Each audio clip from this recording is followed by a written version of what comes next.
السلام عليكم ورحمة الله. ازيكم يا حبايبي؟ عاملين ايه؟ يا رب تكونوا بخير. كل سنة وانتم طيبين. مسجد شم النسيم. انا طالعة النهاردة معاكم هنعمل كيكة الذرة او كيكة الشامي.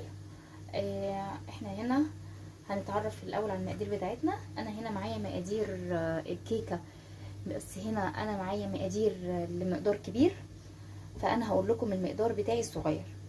كيكة الذرة بتحتاج معانا 4 بيضات، من 4 ل 5 بيضات على حسب حباية البيض.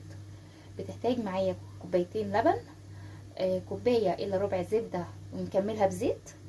معانا 4 كوبايات من الدقيق، 2 ذرة منخولين ونحط عليهم 2 دقيق عادي اللي هو الابيض. تمام كده. انا هنا معايا مقدار سكر لمقدار الكيكه بتاعي، مقدارين زي ما احنا اتفقنا، يعني الكميات اللي معايا دي ما تخضكمش ولا حاجه، ده مقدارين كبار. دلوقتي احنا نبدا نعمل ايه؟ هننزل بالسكر، كوبايه سكر للمقدار الواحد، كوبايتين سكر للمقدارين. انا هنا معايا كوبايتين سكر، هنزل على بيهم، انزل بالزبده بتاعتي عليهم كده اهي، كوبايه ونص زبده. تمام.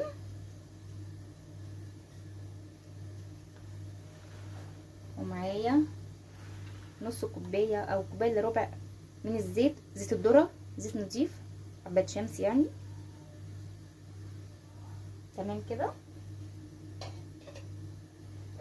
وهنبدا نضرب السكر مع الزبده كويس جدا لحد ما احس ان السكر معايا اختفى.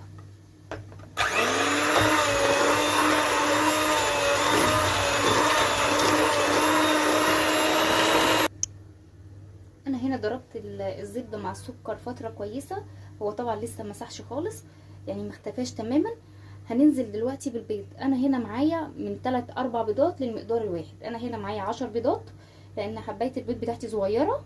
هنزل عليهم وهنضربهم كويس جدا لحد ما ايه، احس ان المكونات بتاعتي بدات تتجانس مع بعضيها. تمام. البيض ده انا ضايفه عليه فانيليا. فيكم تضيفوا فانيليا باكت، فيكم تضيفوا فانيليا سايله، دي على حسب الحريه الشخصيه. تمام كده.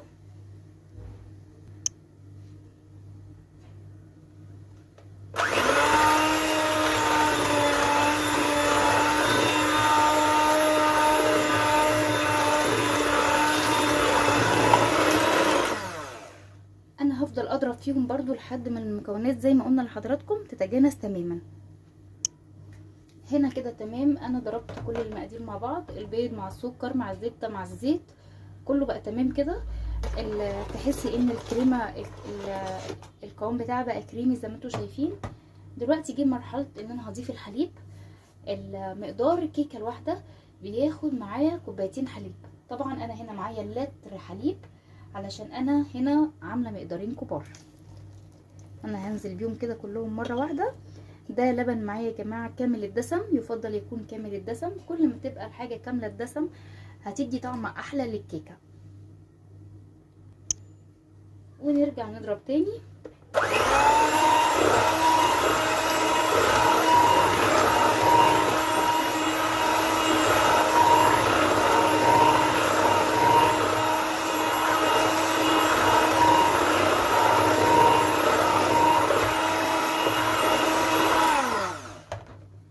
كيكه الذره ليها فيها ملحوظه. في ناس تقولك كيكه الذره انا ما بحبش احط لها زبده، هي بتبقى بزيت ذره. انا جربتها بزيت لوحده وجربتها بالزبده لوحديها، والطريقه اللي انا بعملها معاكم النهارده دي افضل طريقه. ان انتي تحطي الزيت على الزبده، يعني تلت للتلتين، تلت زيت لتلتين زبده، بيديكي طعم حلو جدا جدا جدا للكيكه.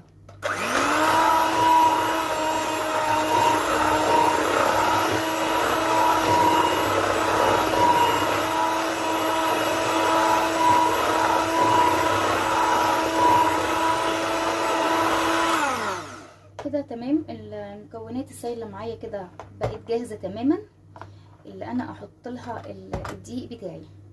دلوقتي احنا هنضيف 8 كوبايات.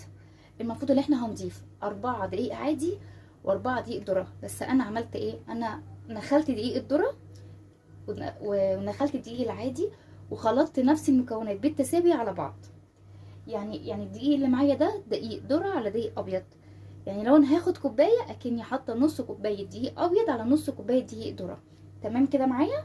لازم يتنخل كويس جدا، دقيق الذره لازم يتنخل كويس جدا، حتى لو انت جايباه ماركه، لانه ساعات بيبقى في قلبيه بعض من القشور، ودي مش عايزينها احنا في الكيكه بتاعتنا خالص تماما. انا هضيف دلوقتي بالتدريج، هنزل كوبايه، بسم الله،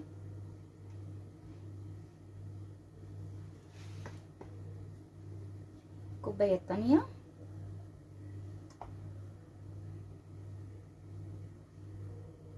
الكوبايه التالتة،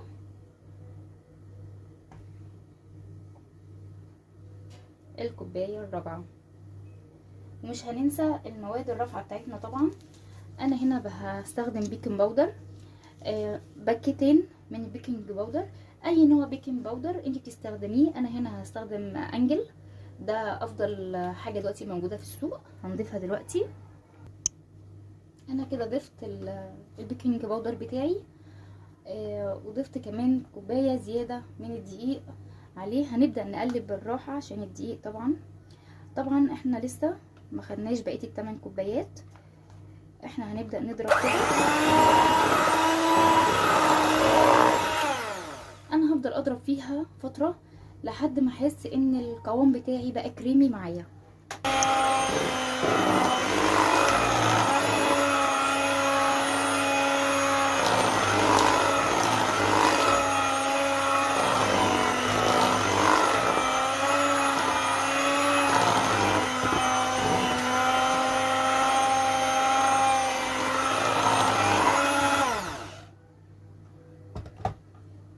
كده القوام بتاعي مناسب جدا، بقى كريمي. تعرفيه ازاي بقى كريمي؟ انتي بتيجي يعني ايه، تشغلي المضرب كده بياخد معاكي شكل الورده ده، كده بقى كريمي معايا. دلوقتي انا عملت ايه قبل ما ابدا في العجينه دي؟ اول حاجه عملتها انا شغلت الفرن بتاعي على رف اوسط، درجه حراره 180. لازم نشغل الفرن مسبقا عشان يبقى سخن يا جماعه، عشان الكيكه ما تصفطش منكم. دلوقتي احنا هنجيب الصينيه بتاعتنا. انا هنا مظبطه صينيه معايا اهي، هوريها لكم اهي، دي مقاس 40 او اكبر 43. انا هنا دهنتها حبه من الزبده وبدرتها بحبه دقيق، ده علشان الكيكه معايا ما تلزقش، تبقى خلعه معايا. تمام. انا دلوقتي هروح اشيل الحاجات دي واحط الكيكه بتاعتنا في الصينيه. هنبدا نحط الكيكه بتاعتنا كده، شايفين تنزل ازاي ان شاء الله. نبدا ننزل كده كل حاجه.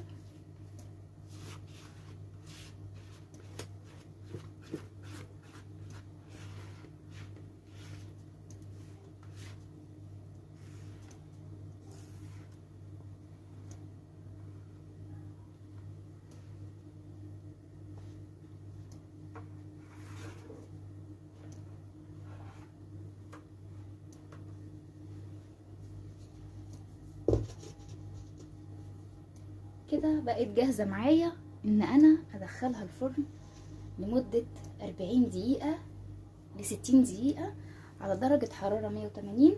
هندخلها واطلعها مع بعض ونشوف ان شاء الله الشكل النهائي ليها. حبايبي كده الكيكه طلعت معايا خلاص بعد ما قعدت 40 ل 45 دقيقه في الفرن. طبعا احنا متعودين ان انا بطلعها معاكم سخنه. ده الشكل النهائي للكيكه. طبعا انا مش هقدر اقطعها معاكم دلوقتي، بس طبعا القالب بيتكلم عن نفسه. لو الفيديو عجبكم ما تنسونيش في اشتراك القناه واللايك. باي باي.